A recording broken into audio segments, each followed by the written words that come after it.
कोणत्याही वीर पुरुषाच्या हातून मला मरण येणार नाही असा वरदान प्राप्त करून मी अमर झालो आहे.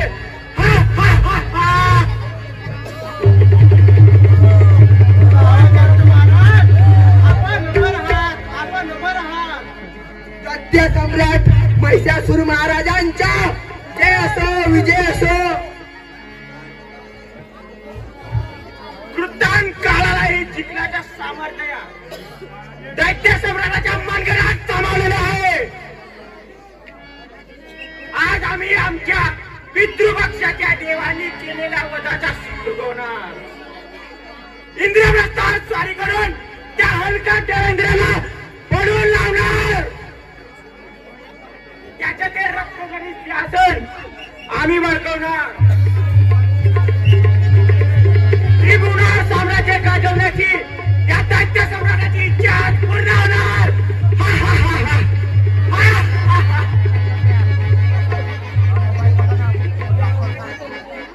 दूतांनो चला या क्षणी देवलोकात चार करून जाऊया. जसे आपली आज्ञा दैत्य महाराज, आम्ही तयार आहोत. आम्ही तयार आहोत. चला महाराज, दैत्य सम्राट महिषासुर महाराजांच्या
या दैत्य सम्राटाची दोन हात करण्याची कोणत्याही एका देवतांच्या हाती हिम्मत नाही काय? तो पहा देवेंद्र प्रत्यक्ष आपलं रक्तजनित सिंहासन सोडून पडून गेलाय. हा दैत्य सम्राट आता या सिंहासनावर आरूढ संपूर्ण देवाने आपला दास बनविणार.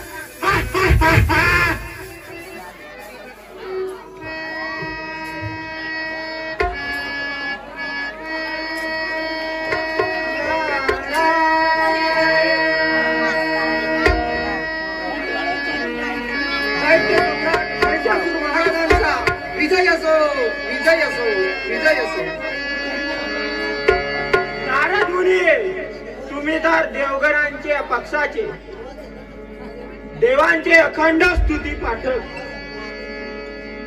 मग आज आमच्या जय जयकार करण्याची युक्ती तरी सुचली कशी?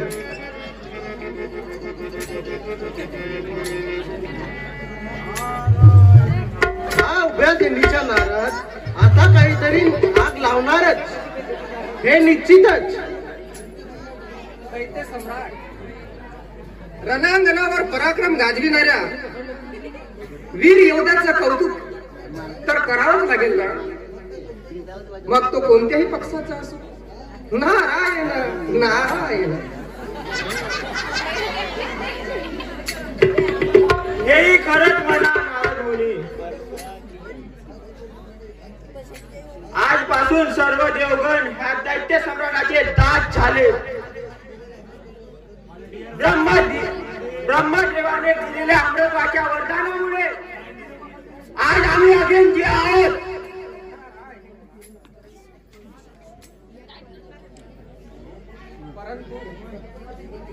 प्रत्यक्ष देवांनीच केलेल्या उपकाराची परतफेड अशी अपकारानं करणं आपणास योग्य तरी वाटते का दैत्य महाराज? देवेंद्राचा तू पराभव करून आपल्या सामर्थ्याचा प्रभाव तू दाखविला, पण आता तेच देवेंद्राचं रत्नजडित सिंहासन देवेंद्राला परत करून आणि देवांना शरण जाऊन मोठेपणाचा मान मिळव दैत्यराज, मोठेपणाचा मान मिळव. पहा पहा माझा सल्ला जर पटत असेल तर नारायण नारायण. शरण जाओ, त्या परगुट्या भेटून देवांना शरण जाओ. नारद मुनी, तुमची बुद्धी तर भ्रष्ट झाली नाही ना? माझी बुद्धी तर ठीकच आहे, परंतु यावेळी मात्र तुझी मात्र बुद्धी विजयानंद झालेली दिसत आहे महिषासुर महाराज. दैत्यराज, विधी घटना अटळ आहे. जगात तारणारा आणि मारणारा तोच एक आदी नारायण. त्याच्या अगाध लीलेची कल्पना तुला कशी असणार ना?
कशाचीही पर्वा नाही. प्रत्यक्ष अमरत्वाचे वरदान प्राप्त केल्यावर मला मरणाची भीती कशाला?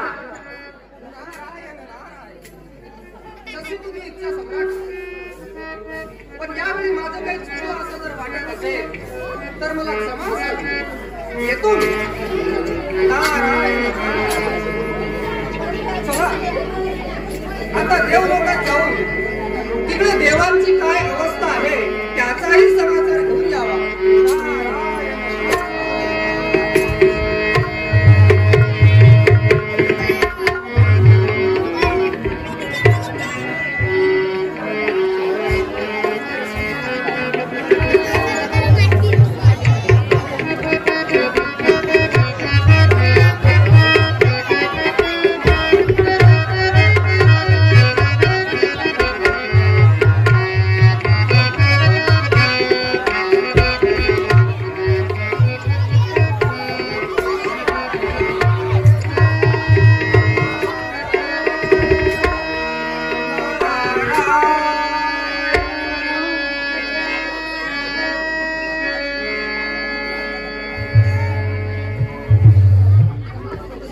देवगणास या ब्रह्मर्षी नारदाचा प्रणाम असो. पण हे का दैत्य सम्राट महिषासुरानं रत्नजडित सिंहासन भडकवल्यापासून देवेंद्रासह समस्त देवगणाच्या चेहरे असे सुकलेले का आणि खाली माना घालून असे उभे का? नारायण नारायण. नारद मुने आमच्या पराभवाची किल्ली उडवतात की काय? तुमच्या तात महाराजांनी ब्रह्मदेवांनी त्याला अमृतत्वाचे वरदान देऊन आज आम्हा देवांनी संकटात टाकलेलं आहे. हे खरंच म्हणा, पण आता चिंता कशाला? वरदान प्राप्त करून हे दैत्य असाच उत्पात माजवीत असतात आणि मग काय नारद मुने? बोला नारद मुने. मग त्या आदी नारायणाला नवा अवतार धारण करून दैत्याचा पारिपात करण्यासाठी अवतरण घ्यावं लागतं. याची कल्पना देवेंद्रासह समस्त देवगणाला आहे ना? याच्याच अर्थ सरळ आहे. आपण समस्त देवांनी मिळून महादेवासह माता पार्वतीला शरण जा आणि त्यातच त्या महिषासुराच्या अधपतनाचं रहस्य दडलेलं आहे. नारायण नारायण.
कैलास पर्वत गाठून महादेवासह माता पार्वतीला शरण जाऊया.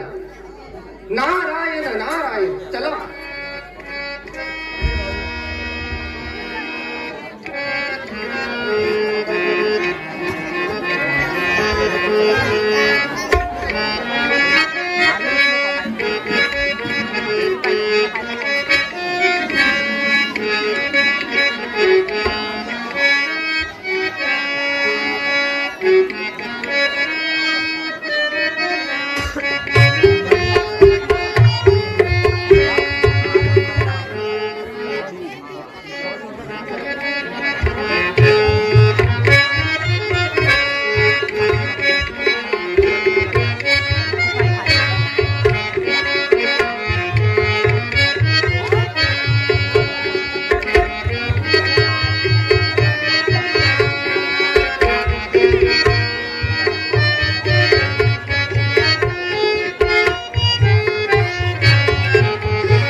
महादेव तुम्हा सर्वांना माझ्या प्रणाम.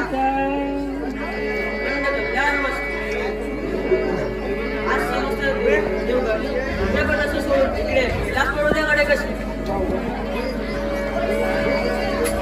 हे देवादिदेव महादेव, आपण सर्व जाणूनच आहात आम्ही आपला शरण आलेलो.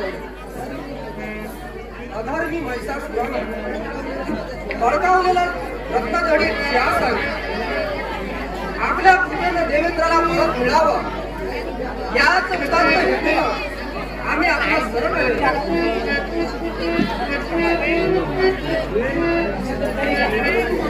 पार्वती या समितीला महिषासुराच्या पारुपत्यासाठी तुला जगदंबेच्या नवा अवतार लागेल. गुरुजनांच्या निर्धारणासाठी आणि जगाच्या कल्याणासाठी हे महान कार्य करण्याची संधी मला महादेवांनी दिली. त्याबद्दल मी महादेवांची सदैव ऋणी राहील. या नमस्कार. समस्त देवतांनी आपापल्या शक्तिबळाच्या पार्वतीच्या अंगी समर्पित करा आणि त्यातूनच आदिशक्ती जगदंबेची उत्पत्ती होईल आणि पुरुषाच्या अजून मरण न येण्याच्या वरप्राप्त असलेल्या महिषासुराच्या एका स्त्रीच्या हाताने वर होईल. ओम नमः शिवाय.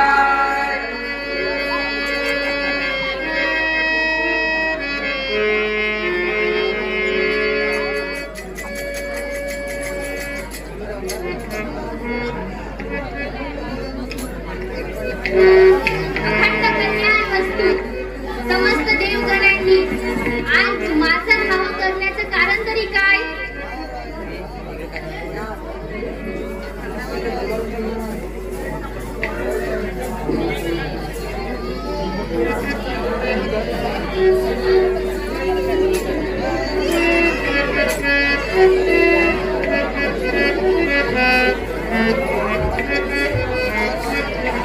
नारायण नारायण.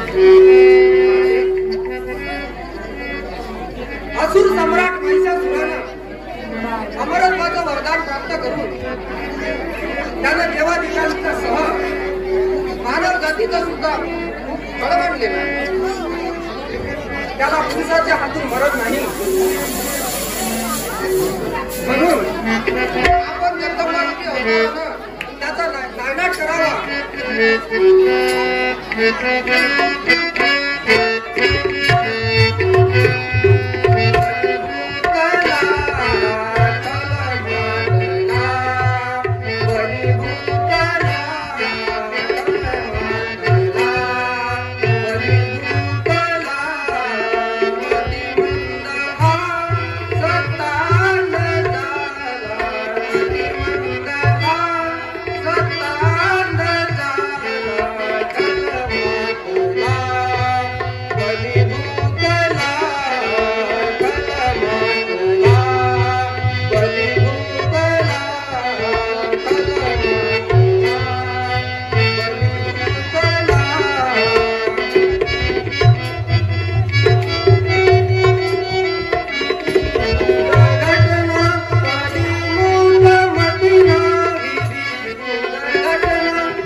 देतो.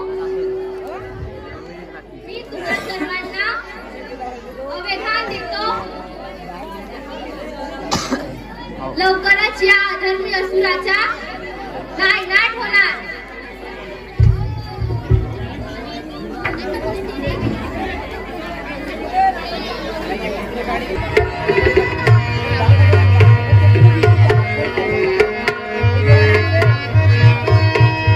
लोकी सम्राट महिषासुरची जय.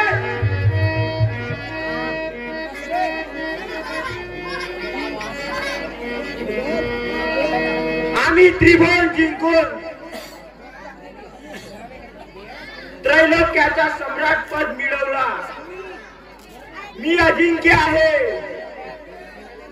मी अमर आहे.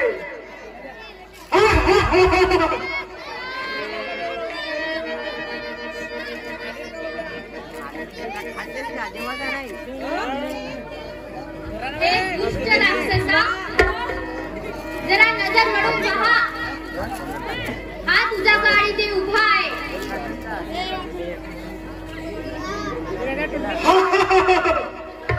कोण आहेस तू? एक स्त्री. अगं सुंदरी, स्त्रियांची सह्या सजवायची असते. रणांगण गाजवण्याचे सामर्थ्य आम्हा पुरुषांमध्ये असते. अगं सुंदरी, मी तुझ्या मनमोहक रूपाला पाहून भारावून गेलो आहे. माझी पट्टरांनी बनण्याचा प्रस्ताव स्वीकार. हे मुजगांधरी राक्षसा, तुझ्या विनाशाची घटका जवळ आलेली आहे. आठव तुला मिळालेला वरदान. अमरत्वाचे लालसने कोणत्याही पुरुषाच्या हाताला मृत्यू येऊ नये हेच मागितलंस ना तू. पण मी स्त्री रूपी आदिशक्ती जगदंबा आज तुझा विनाश करणार. अगं वाहिले, बंद कर तुझ्या पोखर ओरडणं.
या नीच दैत्याचा नीच करून आम्हा देवांना उपकृत केलं माते. आम्ही आपला शरणार्थी आहोत.